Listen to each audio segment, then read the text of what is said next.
Next to the well, under the shade of a dry tree, a figure lay motionless. Luke stepped down, his hand resting on the grip of his revolver. As he got closer, he saw it was an Apache woman, tall, powerfully built.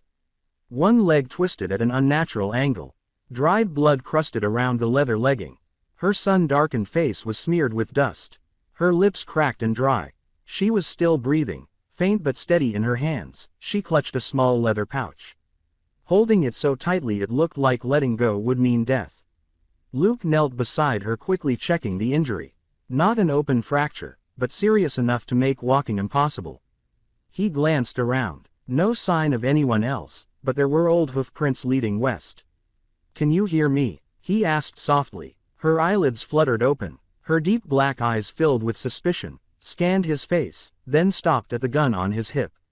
Luke paused, then slowly unhooked the canteen from his saddle and brought it to her lips. "Drink," she sipped slowly, never letting go of the pouch. Once she regained a bit of strength, Luke lifted her onto the horse and secured her injured leg with rope. "All right," he muttered, climbing into the saddle. "Let's get you home before the sun cooks us both." They rode away from the abandoned well. Red dust rising behind them, carrying with it a secret yet to be told. The horse galloped down the dusty road until the silhouette of the cabin appeared on the hill. Luke pulled the reins, jumped down, and lifted the woman off the saddle. Her body was heavy and solid like a sandbag. Yet, it trembled slightly from exhaustion. He pushed open the cabin door and laid her on the old bed in the corner. She immediately propped herself up, clutching the leather pouch tightly to her chest. Her black eyes full of suspicion. "Easy. I am not here to take that from you," Luke said, his voice low and steady. He rolled up his sleeves, pulled out some bandages, a bottle of strong liquor, and a small knife. "Your leg needs to be splinted, or it is going to get worse." She said nothing. When he leaned down, she gave a faint nod. Luke carefully cut the pant leg open, exposing the break. He poured liquor over it and blood seeped out.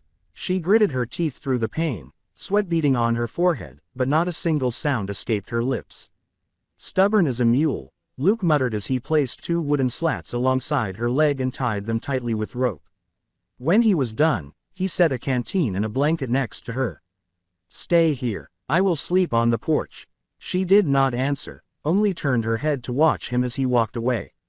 Night fell fast. Wind howled through the cracks in the door, carrying the scent of dry grass. Luke lay on a long bench out on the porch, his revolver resting at his side. From inside the cabin, firelight flickered through the gap in the door, casting her shadow long across the wall. She did not sleep. All night she sat leaning against the wall, one hand gripping the pouch. Every sound outside made her eyes snap open. In the darkness, Luke opened his eyes and stared through the narrow gap. He knew the woman was standing guard, not just against whoever was chasing her, but against him, too. Around midnight, the wind picked up cold and sharp. The door creaked. Luke heard her cough softly, then the rustle of the blanket as she pulled it tighter around herself. He closed his eyes again and let out a long breath. "Tomorrow," he thought. "I need to find out what the hell she is carrying in that pouch that she will not let go of." The moon climbed higher, the cabin sank into silence. But in that silence, something had begun to form. Not trust, not yet, but a fragile thread connecting 2 lost souls in the desert night. The sun rose, its light spilling through the cracks in the door. Luke opened his eyes and stepped into the cabin. The woman was still sitting against the wall, but she looked more alert now. Her eyes no longer wild with fear. "You are still alive. Good," Luke muttered as he stirred the fire back to life. He tossed in some cornmeal, and the smell of thin porridge began to fill the room. She watched him, her gaze cold, but not entirely distant. When the bowl was placed in front of her, she took it and ate slowly. Luke sat at the table, saying nothing, just watching. When she finished, she pushed herself up with her hands, trying to stand. Luke frowned. "Your leg is still broken. You need to rest." She shook her head and gestured for a cane. Luke hesitated but handed it to her. She hobbled out to the porch, sweat gathering on her temples. "Where are you going?" Luke asked. She pointed toward the small well near the cattle shed. "Then be careful," Luke replied, turning toward the yard. When he returned, he found her sitting by the trough, scooping water to give the horse a drink. Her movements were slow and deliberate. The horse, usually skittish, stood still. That afternoon, she dragged bundles of dry straw into the barn. Luke was surprised she could have chosen to lie down and rest, but she chose to work instead. "You don't have to do that," he said. She looked up, sweat trailing down her cheek, then pointed to the broken fence. Her meaning was clear. It needed fixing. They worked together. Luke hammered in the posts while she held the wire. Her hands were strong and steady even as she leaned on the cane. When the job was done, Luke dropped to the ground with a deep breath. She brought him the canteen. "Drink," she said, her voice hoarse but firm. Luke took it and drank deeply. He looked at her, his eyes softer than before. "Thank you." That night, Luke no longer slept out on the porch. Instead, he lay on the long bench inside the cabin. She rested on the bed, still clutching the leather pouch, but this time with a blanket pulled up to her chest as if accepting his presence. The fire crackled in the stove, casting both their shadows onto the wall. Two very different figures slowly blending under the same roof.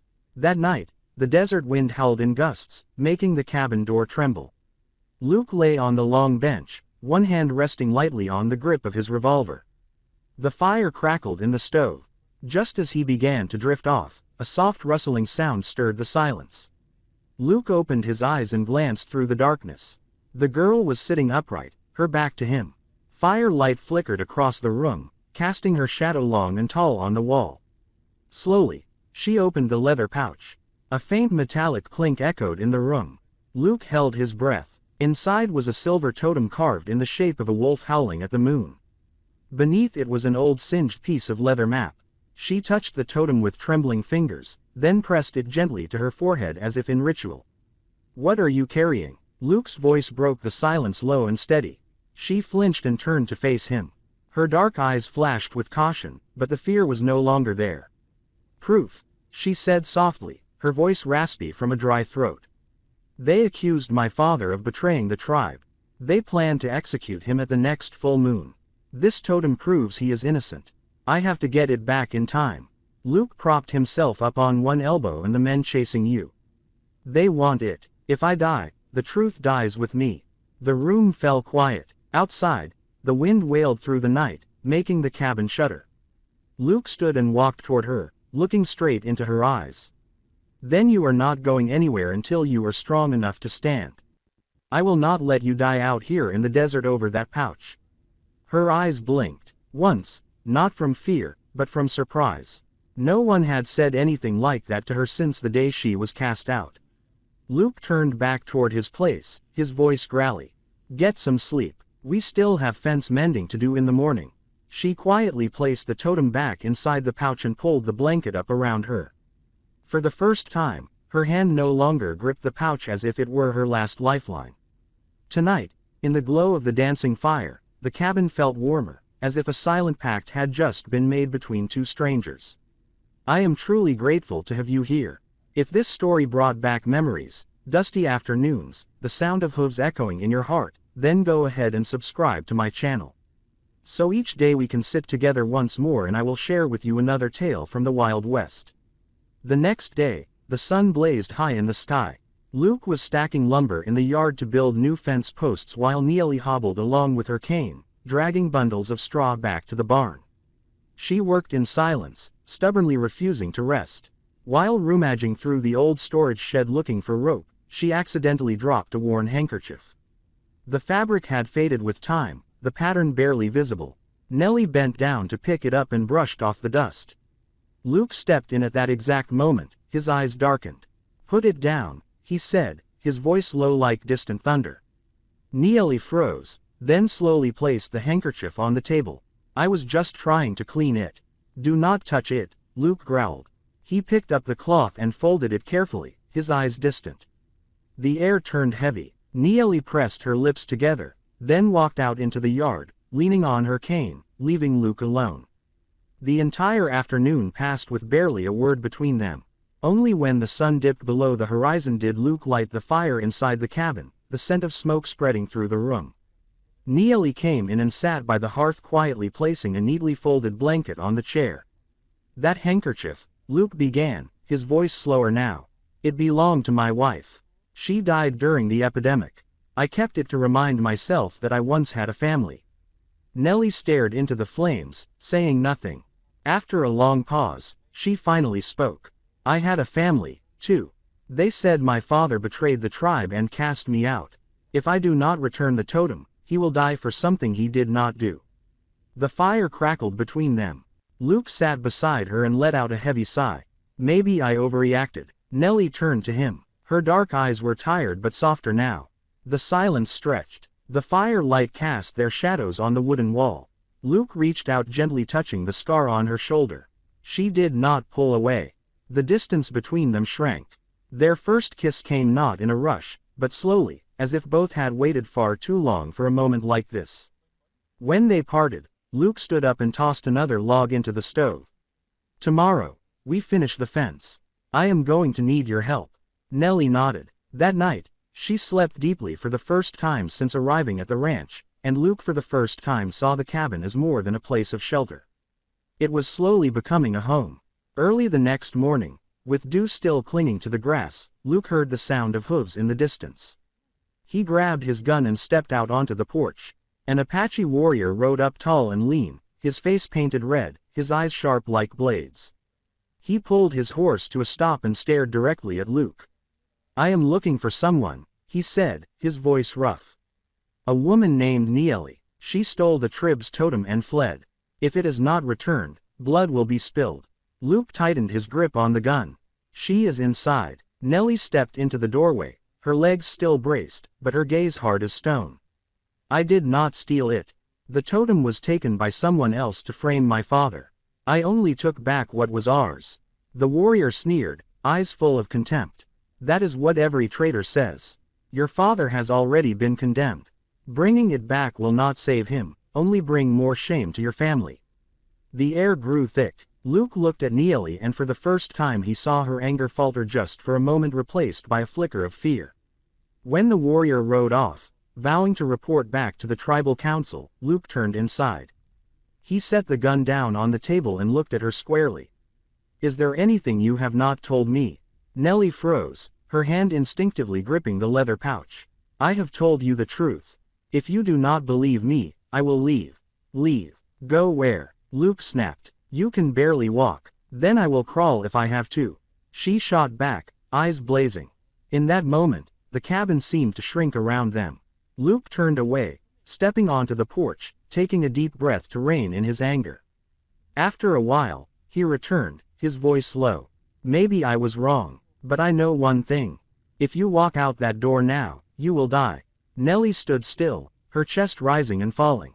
After a long silence, she sat down in the chair, gripping the pouch as if to steady herself.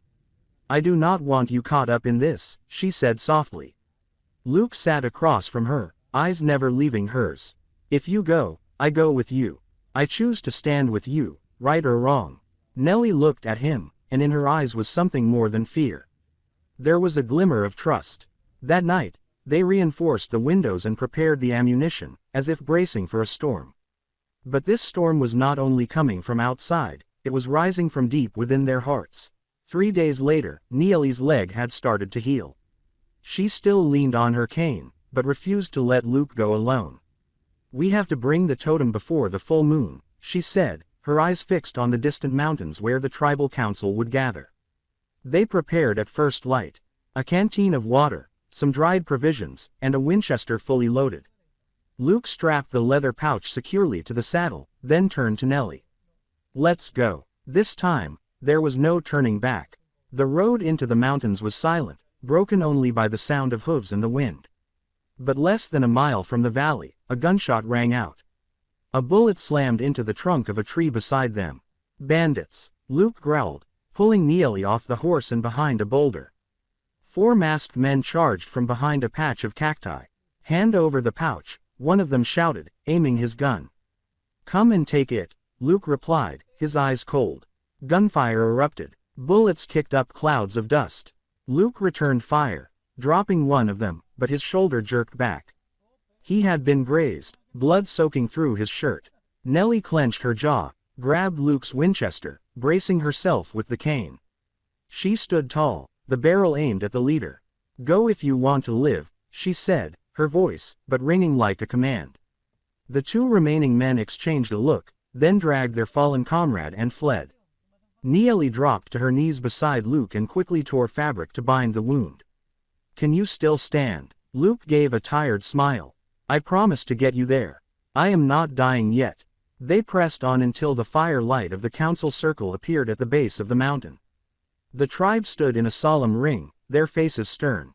Nellie stepped forward and handed the totem to the elder, recounting the entire truth.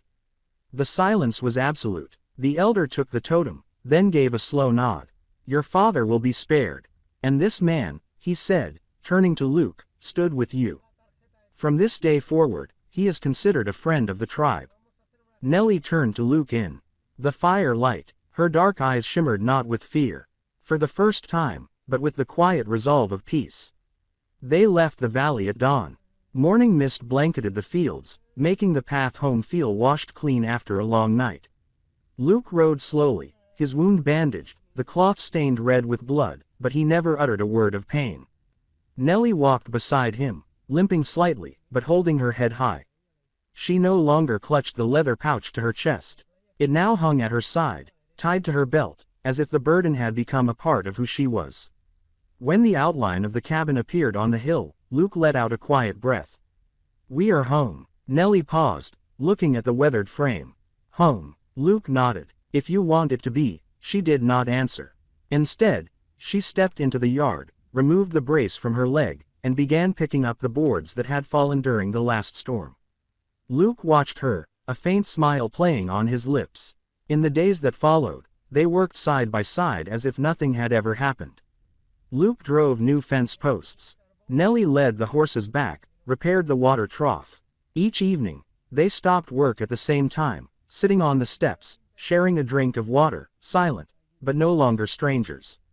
One evening, Luke hung the Winchester on the wall as if drawing a line under the days of waiting for danger. Nellie sat near the fire, her dark hair down, her gaze softer than ever before. I used to think I had nowhere to go back to, she said gently. But this place, it no longer feels temporary. Luke sat beside her, his calloused hand resting over hers. If you stay, we start over together. Nellie nodded, a rare smile passing across her lips. Spring arrived. The grasslands turned green again, stretching wide and alive. A new garden was planted. The cattle grew fat once more. The cabin was now filled with the sound of hammering wood, the splash of water pails, and even the occasional laughter carried on the breeze. One golden evening, as the sun set low, Luke stood on the porch, arms folded. Nellie stepped out and leaned against his shoulder. Together, they looked out over the horizon where the sun dipped behind the hills. We managed to keep what mattered most, Luke said softly. Nellie smiled. Freedom and a home. The last light faded from the sky, but inside the cabin, the fire still burned like the heartbeat of a new beginning. My friends, love is not made of beautiful promises, but of hands willing to bandage each other's wounds. True sincerity does not need many words. It simply stands beside you when the whole world turns away. That is how two souls turned an old wooden cabin into a home and how barren days became a life worth living. It has been an honor to share this journey with you, dear audience of Wild West storytelling. I truly hope life brings you happiness and peace. I love you all. Let me know what you thought of this story. Leave a comment down below. Press 1 if you enjoyed it. And do not forget to subscribe to the channel for more dramatic tales from the wild.